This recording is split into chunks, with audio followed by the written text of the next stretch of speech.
Bienvenidos a todos a este webinario que hemos organizado desde el Centro de Biología Molecular Severo Ochoa con motivo de la Semana de la Ciencia 2024. Nosotros somos un centro mixto del CSIC y de la Universidad Autónoma de Madrid y organizamos muchas actividades de divulgación para centros educativos y público en general y esta es una de ellas. Nuestro ponente de hoy es Jesús Ávila, que se licenció en Ciencias Químicas por la Universidad Complutense de Madrid y posteriormente realizó su tesis doctoral en el laboratorio de Margarita Salas aquí en el CBM.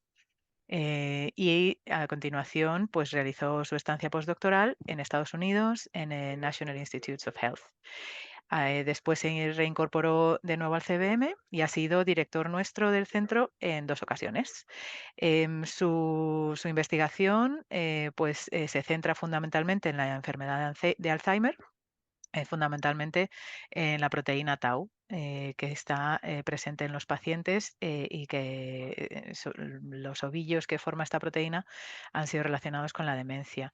En este campo de la neurociencia, pues ha publicado más de 500 artículos, con lo cual es un gran experto en este campo y estamos muy contentos de que hoy os pueda hablar pues un poco de todos estos temas y en este caso en particular, pues va a hablaros sobre Cajal y conceptos como conciencia, memoria e inteligencia. Muchas gracias, Jesús. Te doy paso a ti. Pues muchas gracias, María José, por la presentación. Y querría, antes de empezar a hablar, a deciros que algunas de las diapositivas estarán en inglés, otras en español, pero como seguro que sabéis inglés mejor que yo, y además es teóricamente el idioma de la ciencia, pues habrá mezcla. Por otra parte, también quería indicaros que abajo en muchas de las diapositivas aparecerá la referencia, que hay muchas referencias, casi la mayoría de ellas son de este año, y que también al final, por si queréis extender un poco más de lo que he dicho en esta charla de divulgación, pues pondré una lista de referencias que también creo que será accesible a todos vosotros por si tenéis un mayor interés en conocer algún tema en particular. Dicho eso, pues me meto ya con Cajal. Bueno, ya sabéis que no somos autosuficientes, que necesitamos para sobrevivir del medio exterior y también de otros organismos. Y nuestra relación con el medio exterior se debe fundamentalmente a los sentidos. Los sentidos son importantes y al sistema nervioso, que es el que los controla, y esta maquinaria va a explicar ese tipo de relación que puede tener algunas características, como se indica ahí, que pueden ser, entre otras, la conciencia, la memoria y la inteligencia. Gracias a Cajal y a sus descubrimientos seminales, que fue el padre de todo esto, podemos tener una visión correcta de lo que sucede y de lo que ha ido sucediendo. Esto no ha sido fácil porque hace más de 100 años, a finales del siglo XIX y al principio del siglo XX, que es cuando se hizo la investigación, lo que decía Cajal estaba en entredicho y sobre todo fue un poco escándalo el premio Nobel de Medicina del 1906, pues se lo dieron a dos personas que tenían opiniones totalmente contrarias y adversas, a Golgi y a Cajal.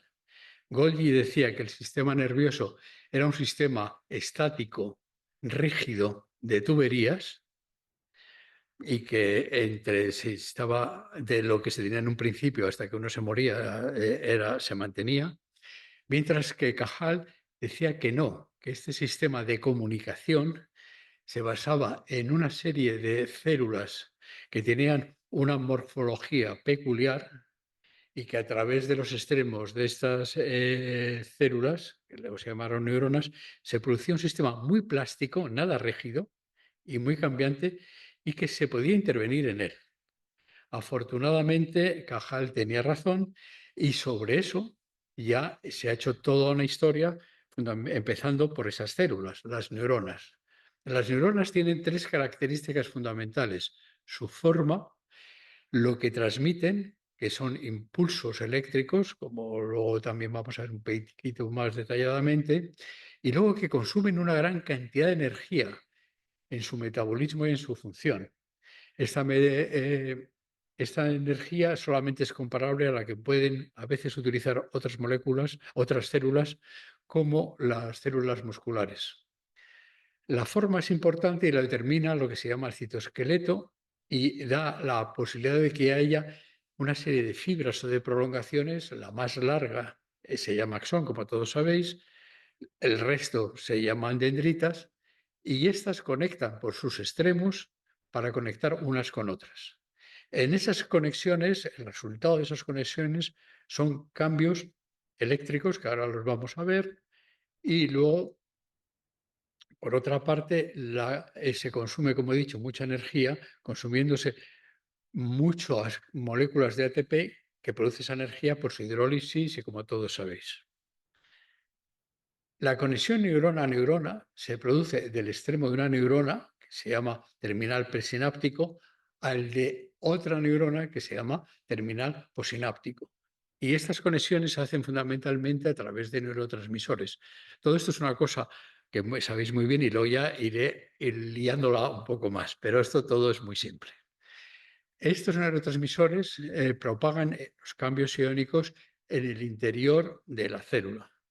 Es conocido que el número de cargas eléctricas fuera de la célula, en lo que respecta a si son positivas y negativas, es diferente a lo que hay adentro. Se sabe que hay más cationes o cargas positivas fuera en una neurona que dentro de la neurona. Y esto, que es lo que se indica aquí, se cambia mediante la transmisión. Por ejemplo, un neurotransmisor, que puede ser el glutamato, sale de la terminal presináptica y llega a una zona de la célula postsináptica, a un receptor, el receptor en este caso del glutamato, del ácido glutámico, que está conectado a un canal iónico. Como consecuencia de la recepción del neurotransmisor al canal, el canal se abre y en este caso es un canal por el que pasan cationes. Y ahora pasan moléculas positivamente cargadas desde fuera adentro y entonces se cambia la situación. Ahora tenemos más cargas positivas adentro que afuera. Esto se llama depolarización. Y una vez que hay más cargas positivas, estas se van extendiendo a lo largo, por ejemplo, del axón y van abriendo nuevos canales para que entren más cargas positivas. Y esto es así la comunicación que se produce a lo largo de estas extensiones hasta llegar al final, por ejemplo, del axón, en donde se pueden secretar nuevos neurotransmisores que van a interaccionar con la siguiente célula y así sucesivamente produciendo un circuito. Esto, ya sabéis que en la electricidad puede haber corriente continua o alterna. En el caso este es más similar a lo que conocemos como corriente alterna. Hay subidas y bajadas. Y estas subidas y bajadas tienen ciclos. Y esos ciclos, yo no sé si se ve bien, son de diferente frecuencia. Hay ondas de diferentes frecuencias. Hay unas ondas de una frecuencia rápida, por ejemplo, la gamma, que son muy importantes, que puede tener hasta casi 40, 50 hercios, como va produciéndose, y hay otras muy lentas. Las gammas son las más rápidas, las deltas son las más lentas. Luego también hay una especie a veces de algo como son como microondas, pero fundamentalmente en ondas, en este caso son estas. El que se produzcan unas ondas u otras depende de los neurotransmisores, porque hay muchos tipos de neurotransmisores. Por ejemplo, en el caso de lo que he dicho antes, del glutamato y de otros, se producen las gamas. Y sin embargo, en otros casos se producen, digamos, las deltas que, por ejemplo, también cuando se está más en reposo y no se está el organismo con una gran capacidad de movimiento, de actividad. De esta manera también este tipo de ondas se correlacionan con funciones del sistema nervioso, como puede ser la misma consciencia, el estar más despierto, el correr, y luego también en el caso del sueño, como veremos, hay también conexiones y se mantiene la actividad eléctrica. Lo que pasa es que ya la frecuencia es de las ondas del sueño son muchos menores. A la izquierda vuestra, lo que se indica es que, por ejemplo, un axón puede interaccionar con varias dendritas de diferentes neuronas y puede dar lugar al final la misma reacción en esas neuronas con las que ha interaccionado, de tal manera que puede sincronizar o puede ser sincrónicas ese tipo de interacción, por ejemplo, la 1 y la 5, ya no sé si eso se ve desde lejos, se ve que es el mismo tipo de reacción la que se ha producido. Esta sincronización también facilita la formación de circuitos concretos en donde están todas actuando a la vez para dar funciones que son del mismo tipo a la vez. Finalmente, la energía, esto produce, y estos son unos trabajos muy, muy recientes de este año, puede ser un choque tan brutal el consumo de ATP, la energía que hay en el ATP, que este cambio tan salvaje puede llegar hasta el núcleo, rompiendo el DNA. Ese DNA que está roto, luego se puede reparar y compensar. Y esta ruptura y reparación, según lo que la teoría muy moderna, está relacionada con la aparición de la persistencia de la memoria. Se queda grabado que se ha roto en determinados sitios y esto parece que es una marca. Esto es algo que también está muy de moda de momento porque es muy reciente, se publica en Nature y en cosas de estas, en Harvard, en los sitios así. Y entonces esto es algo que habrá que ver más adelante. Con todo esto se van formando una serie de funciones, como una de ellas es la consciencia, que me refiero a ella porque lo que he dicho que es muy importante es la relación del sistema nervioso o del ser humano con el medio exterior, todo lo que está alrededor, la realidad circundante, como dicen los finos. Entonces, esta en relación se dice que se produce a través de la consciencia fundamentalmente a través de una región, y eso está todavía por confirmar, que se llama el claustrum. Esto se vio porque hace también no muchos años, cuando la gente tiene problemas, por ejemplo, epilepsias, y no las puede curar, no se le ocurría a la gente otra cosa que hacer estimulaciones eléctricas en determinados sitios del cerebro. A una persona que le hicieron la estimulación eléctrica en el claustrum, no se le arregló la epilepsia, pero perdió la conciencia. Y de esa manera se dijo que ese era el sitio de la localización de la conciencia. Entonces, afortunadamente, después de mucho tiempo, la persona recuperó la conciencia.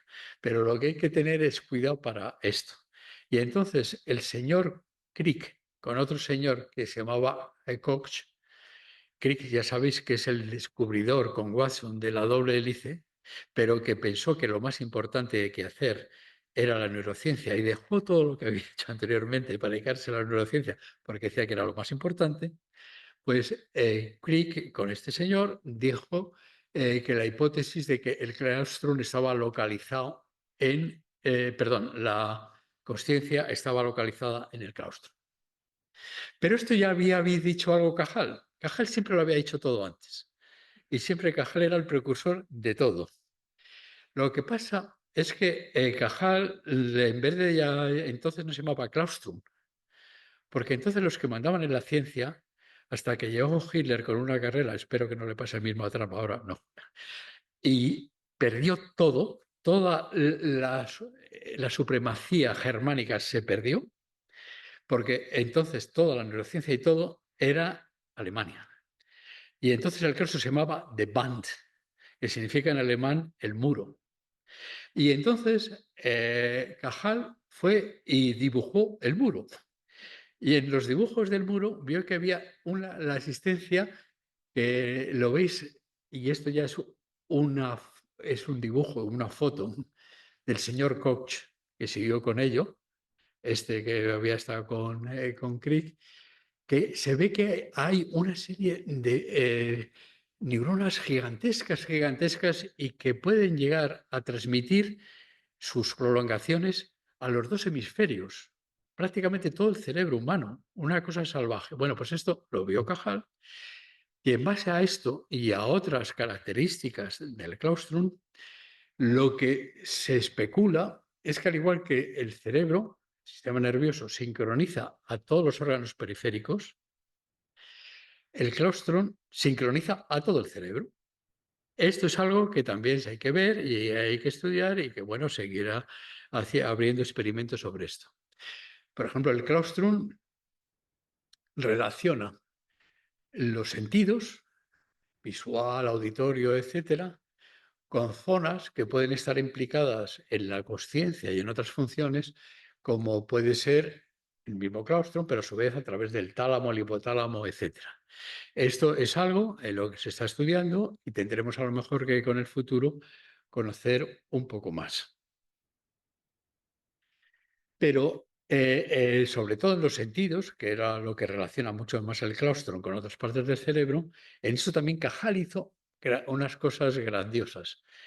Y para celebrar, y sobre todo celebrar el año de Cajal, el CBM, en este caso, esta casa, por si venís a verlo, lo que se ha hecho es en la escalera una especie de museo provisional, en donde se han ido colocando dibujos, en donde este que viene aquí tiene que ver con el sentido de la vista, es el sentido de Cajal, con luego ya fotografías de microscopía, de que intentar relacionar lo que verdaderamente se ve con lo que había dibujado Cajal, y luego pues se discute un poco más. Eso estará durante un tiempo y luego posiblemente supongo que desaparecerá esta exposición de cosas que hay. Pero tenemos un problema con los sentidos. No todo el mundo, ahora mismo yo os estoy diciendo una charla, pues no todo el mundo mi información que intento transmitir la va a recibir de la misma manera. Cada uno va a ir a su bola. Y cada uno, además, dependiendo de sus sentidos, la va a recibir de una manera u otra. Esto es lo que se llama qualia. La qualia es que tenemos una interpretación subjetiva de nuestras experiencias a través de los sentidos. El sabor a fruta, y con esto no quiero decir nada. Sonidos de notas musicales. La sensación de confort. Lo que se llama la valencia de los olores, que es que sea más o menos agradable, etcétera. Cada uno lo distingue de una manera diferente. Y claro, según de cómo lo distingue, luego va a actuar. Y entonces vamos a actuar de diferentes maneras. No tenemos la culpa de tener diferentes cuales, es que esto es así. Y esto es un poco que a veces en las áreas sensoriales hay que estudiarlas más, y ahora en determinados problemas neurodegenerativos, como pues enfermedad de Alzheimer y eso, se hacen test ya sensoriales para ver cómo andamos, no solamente de visión o de oír, sino pues también de gusto y de tacto, de ese tipo de cosas. Entonces, todo esto hace que de momento la conciencia es un campo muy amplio y muy desconocido, y queda mucho más todavía por hacer. Con lo cual me voy a meter ahora en alguna cosa un pelín más concreta, que es la memoria. Entonces, la memoria es la capacidad de adquirir, almacenar y recuperar información basada en la experiencia. Esto es la definición de la misma señora que he dicho antes, que está ahora con las rupturas de DNA, y que es una señora que va muy para arriba. Vamos, allí en Harvard es donde está. Bueno, pues esto es la memoria, pero hay muchísimos tipos de memoria. Podríamos estar un curso entero hablando sobre la memoria, pero yo me voy a centrar para ir más rápidamente a un tipo de ellas que es la episódica, que son los eventos o los episodios que le ocurre a uno a lo largo, digamos, de su vida y luego cómo los va recordando. En la memoria episódica, como en los tipos de memoria, hay una fase de aprendizaje, consolidación, transmisión, almacenamiento y recuperación. En el caso de la memoria episódica, todos los sentidos que han recibido información del exterior, esa información va a las áreas sensoriales que tenemos en la corteza, cada una a su sitio. Y después de que se llega esa información que está esparcida, puede concentrarse en una zona más pequeña y concreta, que es la corteza entorrinal. Y de la corteza entorrinal va a ir fundamentalmente, pero no exclusivamente, por lo que se llama el circuito trisináptico, que es lo que pone del 2, ahí que se ve corteza entorrinal, a lo que pone DG, que es el giro dentado, va a ir de ahí a la CA3, que es el cuerpo de Amón 3, que está en el hipocampo, y de ahí a el cuerpo de Amón 1 o la CA1. Eso es fundamentalmente la transmisión y empieza el aprendizaje cuando la información llega a la CA1. En la CA1 es donde se produce el aprendizaje. Después, ese aprendizaje se va a consolidar durante un breve tiempo en el hipocampo CA1.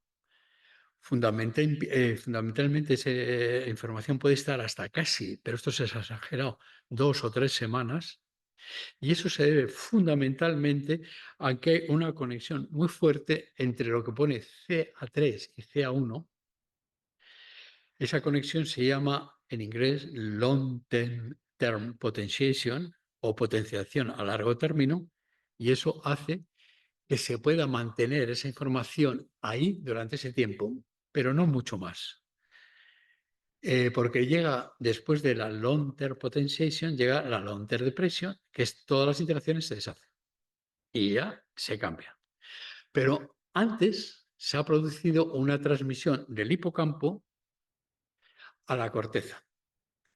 El sitio por donde entra la información del hipocampo a la corteza es por el lóbulo frontal. Entonces, siempre estoy hablando fundamentalmente de humanos. De vez en cuando hablaré de ratones, pero se verá que voy a hablar de alguna burrada que se hace, porque desgraciadamente para los ratones se les hace los ratones, pero evidentemente, éticamente no se puede hacer en humanos. Bueno, pues esa entrada de la información, la corteza prefrontal, se produce en 2 pasos. Un paso muy rápido cuando todavía se está uno despierto, pero la mayor transmisión se produce cuando estamos dormidos. Cuando estamos dormidos hay 2 tipos de sueño. En uno movemos los ojos fuertemente, que es Rapid Age Movement, REM, que es lo que pone ahí abajo, y en el otro no movemos los ojos y es no REM. Empezamos con el no REM, generalmente, que es un sueño más profundo. En el sueño más profundo, en el no REM, seleccionamos la información toda que hemos recibido y nos vamos a quedar en una parte, a la que cada uno le puede interesar. Depende de sus cualias y de sus eso. Esa se va a concentrar ahí. Y luego, una vez después del no REM, llega el REM.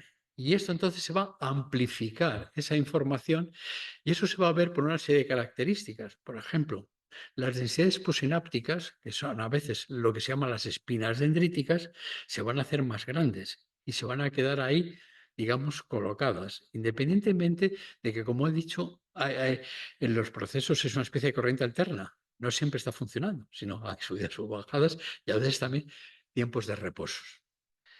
Entonces, esto es ya la transmisión. Y una vez que hay transmisión, se va a producir después ya el almacenamiento. La gente hace sobre todo los que se dedican a la anatomía y a la mirada con la microscopía electrónica hacen experimentos increíbles. Es otro experimento que a mí siempre me parece increíble y está hecho en ratón, por lo que vamos a ver. Para ver la permanencia de las espinas, que nos da una idea del almacenamiento de la información, a un ratón se le abre en el cerebro una ventana y lo que se llama el microendoscopio, que es una especie de microscopio electrónico, se ve durante el resto de su vida mirando cómo se hacen, permanecen y se pierden determinadas específicas espinas dendríticas. De esa manera se está mirando la espina dendrítica a lo largo de mucho, mucho, mucho, mucho tiempo. Y esto se hace en el hipocampo y en la corteza. En el hipocampo, yo no sé si lo veis ahí, como mucho duran 2 semanas, 3 semanas. Eso es lo máximo. En la corteza pueden durar toda la vida. Y el recuerdo está ahí. Y en esto se ven también las que mantienen el mismo tipo, digamos, de mantenimiento de información durante un tiempo y luego se intenta relacionar con los circuitos. Y hay circuitos que luego los vamos a ver que van a estar durante más tiempo funcionando, otros van a estar toda la vida y esto hay luego un nuevo concepto que hablaremos que se llaman los engramas, sobre todo en el caso de la memoria. Esta estabilización se produce a nivel molecular, pero a nivel molecular todavía hay más que conocer, en donde se produce la activación de, sobre todo hay una proteína. Hay un señor que se llama Candel, que le dieron el premio Nobel por este tipo de cosas, por saber tanto de la memoria, y él lo que dijo es que cuando ya la memoria está consolidada, la memoria a largo plazo, hay un sistema en donde se expresa una proteína que se llama la CREP, Cyclic AMP Receptor, no sé qué es la proteína, en donde cuando se fosforila se puede actuar como factor de transcripción que va a facilitar la recuperación o el favorecer la memoria a largo plazo, favoreciendo la transcripción de proteínas como el CFOS, como el BNDF y esto que algún día veréis que está relacionado también con la activación de circuitos y por supuesto también de la memoria. Además de eso, la parte de presináptica o con la parte postsináptica puede estar también, digamos, más consolidada. Y esto es para una serie de factores de la matriz extracelular, neuraxina, neuroliguina, una serie de proteínas que lo que hacen es interaccionar entre ellas y hacer que la interacción esté más fija, más consolidada. Y esto va a estar a lo largo de mucho tiempo, puede ser toda la vida, en el caso de neuronas de la corteza, y va a formar circuitos estables que pueden activarse más o menos a lo largo también del tiempo. Y esto es lo que se llaman engramas. Y esos engramas pueden tener mucha actividad, poca actividad, y pueden estar en reposo y pueden subir y bajar. Y entonces aquí pueden estar apagados, pero de repente, a través de los sentidos, y fundamentalmente por otro mecanismo que no tiene nada que ver con el del hipocampo, se puede tocar o puede interaccionar a través de los sentidos alguna neurona con un engrama preestablecido y puede hacer que se recuerde algo que se tenía olvidado hace mucho tiempo. Eso ya se va produciendo, también este es otro trabajo del 2024, en donde podéis ver cómo se va, digamos, recordando. Y el recordar es parte, obviamente, de la memoria. Y aquí es una especie de resumen que os pongo, en donde hay primero la adquisición, el aprendizaje, y una vez ya que se está consolidado, se puede durante un tiempo estar apagado hasta que por algún sentido se vuelve a tocar ese engrama y se vuelve a reconsolidar y otra vez aparecer. Y esto puede estar sucediendo a lo largo de la vida. Y esto es un poco cómo va funcionando, digamos, la memoria, produciéndose lo que se llama la ecforia. A veces a la gente le gusta poner nombres extraños a las cosas. Y la ecforia es la transición de un estado inactivo a un estado activo para volver otra vez a tener los mismos recuerdos. Entonces, lo que la gente ahora está estudiando mucho son si tenemos marcadores de engramas. Y sobre todo nos faltan marcadores de engramas moleculares. No sabemos si en la ruptura del DNA, que puede ser diferente del tipo diferente de memoria, por ejemplo, como decían, si esto nos puede dar una marca, pero a nivel molecular vamos mal todavía y nos falta mucho por aprender. Lo que nos interesa más es a nivel de electrofisiología, que de momento son los que van siempre más avanzados en este sentido. Mirando las ondas y las frecuencias de esas ondas, por ejemplo, de las ondas gamma, se ha hecho una descripción detallada de circuitos, sobre todo en roedores.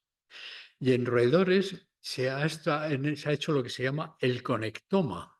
Y se ha visto, por ejemplo, cómo hay una conexión entre la zona de control del comportamiento, que también en los roedores es en la zona la frontal, con el desarrollo. Una vez que se controla, vamos a desarrollar ese comportamiento. Y eso fundamentalmente es aquí atrás, que es en el pons, en la médula, y eso que es la que manda, por ejemplo, es decir, vamos a andar las señales a las extremidades para que empiecen a andar o para que empiecen a moverse. Todos esos conectomas, todos esos caminos ya están hechos, o por lo menos en los alrededores ya hay mapas que son, insisto, que son como los Google Maps, lo llaman así, los Google Maps de los comportamientos de esto. Entonces, eso ya se va, digamos, conociendo. Pero aquí otra vez viene la genialidad de Cajal, porque Cajal, si nos hubiéramos basado en Golgi, eran todo tuberías, no había plasticidad. Y lo importante de Cajal y de sus historias es que podemos cambiar a voluntad esos circuitos, los podemos manejar. Esto yo no sé si es bueno o es malo, como lo discutiremos, pero podemos controlarlos y manipularlos. Y de hecho hay una hipótesis que se basa, está la gente trabajando mucho, que es la crunch, que es si nos falla algo, vamos a compensarlo de otra manera, que es la Compensation Related Utilization of Neuronal Circuit Hypothesis. Y esto, por ejemplo, en procesos neurodegenerativos con la enfermedad de Alzheimer, se ha visto que antes de llegarse a la demencia, hay un paso anterior que se llama el deterioro cognitivo leve. Pues bien, en deterioro cognitivo leve se puede volver a un estadio normal. Y eso fundamentalmente se produce por compensación de que ha fallado algo y vamos a utilizar otra cosa. Desgraciadamente, ese mecanismo de compensación utiliza poco porque luego también se rompe y entonces acelera todo mucho más de lo que antes había pasado. Pero se intenta siempre compensar, puede haber interferencias y puede haber manipulación de comportamientos. Y esto es otra cosa, también otra vez al 24, otra relación, en donde hay una serie de estudios en donde dicen diferentes comportamientos se basan a la aparición de diferentes circuitos. Y estudiando la corteza prefrontal, se ven que hay una actividad y una serie de ondas. Y esas ondas se están relacionando en humanos con diferentes comportamientos. ¿Cómo? Pues a esos humanos que se les está midiendo esas ondas, se les da, por ejemplo, fotos. Se les da la foto de Gaza, se les da una foto de un casino en Las Vegas, o se le da una serie, estoy llegando a extremos para ver eso, para ver qué es lo que van a elegir o cómo es las reacciones, cómo se comportan. En base a esas reacciones, intenta relacionar circuitos con comportamientos. Y entonces, el más así, y ese es otro trabajo de la semana pasada o del que por eso me chocó, es lo que se llama el balance entre eficiencia y equidad. Y esto es que con la misma información uno puede elegir una cosa o puede elegir otra. Por ejemplo, la eficiencia busca, como se indica, maximizar el beneficio. Y eso está relacionado con la área prefrontal y con lo que llaman, los que lo llaman, la inteligencia funcional. Cuanto más beneficio sacas, más inteligente, es lo que dice. Hay otra, sin embargo, que es la equidad, que es que dentro de este caso busca donar también para las necesidades de los que tienen menos y buscar un cierto equilibrio, una cierta equidad. Y eso no está en la frontera, en la corteza prefrontal, sino se está en la unión tempoparietal, y que son, insisto, es ahí donde se toma las decisiones de equidad. El experimento que se hizo fue, por las buenas, a una población enseñarle hacer todo este tipo de test. Y entonces, en la actual sociedad, evidentemente, pues había una mayoría de los que se quedaban con la eficiencia sobre la igualdad. Bueno, eso es normal, eso es el mundo que vivimos ahora y normal. Pero ese mismo experimento se hizo con otra población en donde se le había hecho una estimulación previa en la unión tempoparietal. Y después de esa estimulación, pues todos eran mucho más igualitarios y todos pensaban que la equidad también era importante. Esto es un ejemplo que a mí que choca. Cuando lees esto, pues choca porque ya la utilización de electrodos empieza a ser muy común. La gente empieza a hablar de que se requiere no solamente la sanidad privada, sino la pública para el tratamiento de la depresión, e inclusive en España. Yo os he dado esta referencia de Nature Medicine, que es más general, pero ya se quiere empezar la utilización de electrodos, fundamentalmente para la depresión, eh, en el mundo mundial, como dice.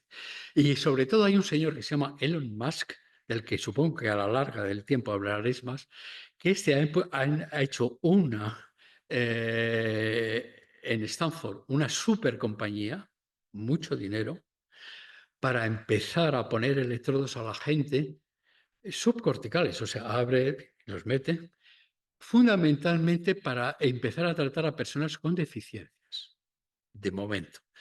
Bueno, pues esto yo lo dejo ahí, pero que hay mucho dinero y hay algo muy implicado, mucho empeño para seguir con los electrodos. Pero nosotros somos moleculares y aquí vamos atrasados. Y dices, todo esto lo están haciendo los electrofisiólogos. ¿Qué podríamos hacer los biólogos moleculares, los bioquímicos y esto, los farmacólogos? ¿Se puede hacer algo en este sentido? Pues sí se puede hacer y se están empezando a hacer cosas. Para los ratones, hay un comportamiento que es el de ser asocial. Los ratones intentan muchas veces, no quieren saber nada de los vecinos, sobre todo si los vecinos son grandes, agresivos y les pueden machacar. Entonces, hay un test en que el vecino de ratón grande y peleón le ponen en una jaula, afortunadamente para el pequeñín, y entonces el pequeñín se pone lo más lejos posible del otro porque no quiere saber absolutamente nada. Y eso se produce porque hay un engrama entre una zona, que es la zona axial tegmental ventral, axial, que relaciona con una zona que es la amígdala, la zona basolateral de la amígdala, es la que está implicada en el reconocimiento de miedos y determinadas cosas similares. Eso se produce a través de un neurotransmisor, que es la dopamina, en la zona de la amígdala, y si ponemos algo que evite un compuesto que evite la recepción en los receptores de dopamina en la zona de la amígdala, pues se previene, digamos, esta reacción. Nos cargamos este engrama. Ese compuesto es la ketamina, que se utiliza también como anestésicos y para otras cosas que no voy a comentar, pero porque es mejor no comentar. pero, la ketamina evita, digamos, que se produzca esta transmisión por ese engrama y entonces lo que se ve es que el ratón tratado con ketamina se va a pelearse con el pequeñito, se va contra el grande. Dice, afortunadamente el otro está encerrado y si no, no lo machaca, como diciendo que ya no le tiene miedo. Es decir, pasa que la ketamina es una antagonista del receptor de la dopamina que está ahí. Bien. Entonces, esto también se está intentando ver cómo modificar de esta manera este tipo de circuitos para también manejar el comportamiento manejando los circuitos. Todo esto ya me da también, otra vez voy a sacar a Cajal, porque algo de esto él decía, aunque esto es un libro autobiográfico, que se podía, igual que ejercitar los músculos, ejercitarse la memoria y se podía, digamos, variar y cada uno podría hacer su propio sistema nervioso. Está un poco exageración, pero bueno, esto va un poco en ese camino. Pero igual que al final de la memoria es el olvido. Y en el olvido puede ya ser fisiológico o patológico. Esto voy a ir un pelín ya porque también lo conocéis. Y el olvido también está relacionado con procesos de neurodegeneración, envejecimiento, etcétera. Esto, si queréis algo más de conocer, pues hay otra revisión que es muy buena, que también el olvido es un modo de favorecer la aparición de nuevos recuerdos. Muchas veces dicen que para que podamos asimilar nuevos recuerdos tenemos que olvidar cosas pasadas y generalmente, y esto es bueno, solemos olvidar lo que no, lo más desagradable. Esto parece que es así y eso es bueno también. Entonces, sin embargo, hay enfermedades del olvido, lo que se llama la hipernesia, que es que hay cosas que nunca las olvidamos o sobre todo gente que nunca olvida, que por ejemplo está en los Asperger, los autismos o lo que se llama la enfermedad de Savant, la enfermedad del sabio. Yo no sé si vosotros habéis visto alguna vez una película que se llama Rain Man, en donde había uno que lo recordaba todo. Es que generalmente tienen defectos cerebrales, pero hay unas cosas que son más brillantes que ninguno. Lo recuerdan mejor y son verdaderamente artistas. Hay algunos jugadores de ajedrez que dicen que son autistas totales, pero que te ganan a todo el mundo en el ajedrez, porque eso lo hacen mejor que nadie. Entonces, bueno, y eso lo que se dice es que la accesibilidad de los sentidos a los engramas, esto que decía que se va produciendo, esa accesibilidad para recordar cosas antiguas, la tienen altísima. Sin embargo, a lo largo de la vida, pues vamos perdiendo esa accesibilidad a los engramas y a la memoria hasta que se pierde del todo con lo que los engramas están abajo, las amnesias están arriba en el sentido de que vamos teniendo cada vez amnesias mayores hasta la amnesia total, que un ejemplo es cuando se llega en la enfermedad de Alzheimer a la demencia. Entonces ya ahí ya lo tenemos todo perdido. Eso es algo que también se va estudiando y eso se debe fundamentalmente en la parte de arriba a la izquierda a la desaparición o a la plasticidad de los engramas. Las conexiones sinápticas aparecen, desaparecen y bueno, pues al final ahí ya se puede producir un caos que puede al final acabarse en el olvido total y la pérdida de memoria total. Y ya me voy, para acabar brevísimamente, la inteligencia, que esto ya es más difícil. Esto ya, el definirlo, porque como he dicho antes, a unos piensan que la inteligencia es pillar más y otros piensan que es repartir más. Y esto ya, pues aquí ya tenemos problemas.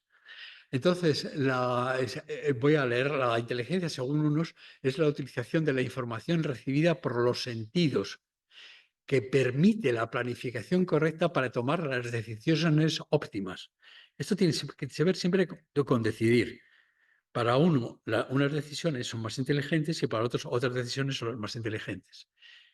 Decidir correctamente es la base de la inteligencia. Esto es lo que dice la gente. Bueno, según la RAE, la inteligencia es la capacidad de entender y de razonar. Y que en humanos es la región prefrontal la que parece importante para tomar la decisión óptima. Pues bien.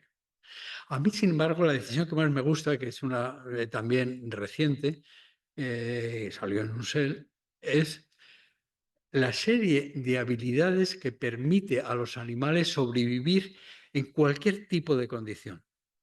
Eso para mí es lo verdaderamente la inteligencia, porque sobrevivir no es fácil. Entonces, ahí tenemos otra vez las decisiones, la relación entre circuitos y decisiones. A través de los sentidos podemos interpretar los datos internos que les seleccionamos y tenemos que buscar cuál es el mejor. Para la elección, y esto es otro trabajo relativamente reciente, nos basamos en la probabilidad de que le ocurra o no, porque siempre la gente tiende a ir a caballo ganador. Si vemos que lo ocurrir va a ser eso, nos apuntamos a eso. La recompensa es lo que más pille, eso es otra posibilidad de las que tenemos. Otra posibilidad, sin embargo, es la motivación, las ideologías. Pues bueno, hay gente también para todo. Y otra también es cómo le ha ido a uno en cuando algo parecido le ha ocurrido anteriormente, las acciones previas. Esto es lo que hay que elegir. Y cada uno elige de una manera o de otra. Teóricamente, la solución final, y según cómo le haya ido, pues decimos, o haya ido a la sociedad que le rodea, o en general, decimos, esta persona ha sido más o menos inteligente. Eso es un poco la conclusión. Y por otra parte, no es lo mismo tomar una decisión en tiempos de guerra que en tiempos de paz. Y no es lo mismo y hay que, digamos, varían totalmente los criterios. ¿Cómo se estudia la inteligencia? Pues con modelos simples. Esto la gente no lo aconseja porque piensa que la inteligencia del C. elegans y otros gusanos no es la misma que la puede tener el humano. Hay otros que antiguamente, porque somos muy racistas y siempre nos vamos buscando en cosas que no deberíamos buscarnos, la frenología, que diciendo el tipo de cráneo, el tipo, digamos, cómo está diseñada la cabeza o cómo son los rasgos, eso nos va a decir cómo se va a comportar. Eso afortunadamente ya no sigue. Aunque todavía hay gente, y estos son también trabajos del 24, de otra señora muy lista. En este tipo de las neurociencias ahora todos son señoras las que están ahí dando la esta. En el artículo ese de SEL, que también se comenta de que eh, la cara hace, ¿cómo es? Hace alma. Sí, que la cara es importante, hace el alma. ¿Cómo es? La cara, el alma, hay una cosa que las relaciones. Es el espejo del alma, eso es. La cara es el espejo del alma. Bueno, pues hay una conexión entre una parte que se llama la cresta neuronal con lo que es el neuroepitelio, una relacionada en hacer la cara y otra en relacionada a hacer el cerebro. Bueno, pues esto también hay gente que dice ahí algún tipo de interacción, no lo sé. Y otros otra vez aquí es Cajal. Cajal siempre estaba en todos los lados. Que decía, y lo malo ahora es que a Cajal hay que leerle en inglés, cosa que es el colmo de los colmos, porque como en este país no lo hemos desarrollado y pensamos que, no sé, cuando hacen los programas de televisión cuál es el español más importante, ponen a Belén y Esteban y a Cajal, y es entre los 1000 posibles, pues uno alucina. Bueno, pues Cajal dijo una vez que el método más excelente para determinar el significado de algo es cómo ese algo ha llegado a ser lo que es, o sea, el desarrollo. Y él estuvo durante toda su vida estudiando el desarrollo del sistema nervioso porque eso, cómo se va formando, es lo que va a decirnos cómo verdaderamente lo importante que es. Eso junto luego la localización de las funciones y de las posibles interferencias. Eso una vez más, y sugiero que si vais subiendo las escaleras poco a poco de este centro, vas viendo cómo él, sobre todo a nivel del desarrollo, iba intentando relacionar cosas como los sentidos, inteligencia y otras cosas, con el desarrollo. Y aquí acabo. Entonces, he empezado con Cajal y Golgi. Y no sé si lo bueno o lo malo de la biología es que nadie tiene totalmente la razón, ni al contrario, no todo el mundo está equivocado. Y entonces, evidentemente, el 99,99% Cajal es todo eso. Pero Golgi también tiene su razón, pobre Golgi. O sea, él tenía también su cosa, y ya existen nanotubos. Nanotubos existen y recientemente en trabajos de Neuron Cell y estas cosas, un señor que estuvo por aquí, y lo que pasa es que nadie le hizo ni caso, que se llamaba Michael Heneka, describió ya en Cell que había nanotubos en el cerebro entre microlía y microlía. Y ahora recientemente Neuron acaba de sacar de que también entre neuronas y microlía. Y aquí nosotros, incluso en nuestro laboratorio, nunca lo publicamos. Esto lo estuve comentando con una de vuestro laboratorio que se llama Elena, porque ella había hecho la tesis en algo parecido. Y a ver si tiene alguna fotografía que más, porque todas las fotografías que saca en sus trabajos son a tamaño muy pequeño. Yo quería traer grandes para verlo, para ver si también encontraban nanotubos como encontró uno que trabajaba en el laboratorio, se llamaba Alberto, que sobre todo cuando se había tratado con factores de Yamanaka, los ratones, en el hipocampo, en la zona donde se producía la neurogénesis adulta, ahí se veía que había una cierta aumento o proporción de células con tubos, nanotubos. Y entonces, bueno, pues nos ha hecho, sugirió. Y leyendo más, se observó que en algunas esponjas, lo que llaman los teneforos, que yo no lo había oído en la vida esto antes, pero que estas que son unas eh, esponjas con peine, comb jellies, como dicen del este, ahí todo el sistema nervioso, que es muy precursor, se produce, como decía Golgi. Está todo, son tuberías y todo mediante este tipo, digamos, de interacciones. Bueno, pues esto es un poco lo que hay. Y ya para el futuro, ya para acabar, pues faltaba la inteligencia artificial, que es ahora lo que está de moda y que está ahora empeñada, sobre todo, en ver la relación entre circuitos y comportamientos. Una vez más, otra vez vamos los circuitos y los comportamientos. Y esto es la portada de un Neuroscience de este año en donde pues, se indica que esto pues, va a estar de moda. Y por si alguien quiere tener más conocimientos, dejo aquí referencias de algún tipo de cosas por si se quiere meter más a fondo y mirarlo. De todas maneras, esto está aquí en el CBM y si alguien lo quiere ver, pues lo puede ver. Muy bien, muchas gracias.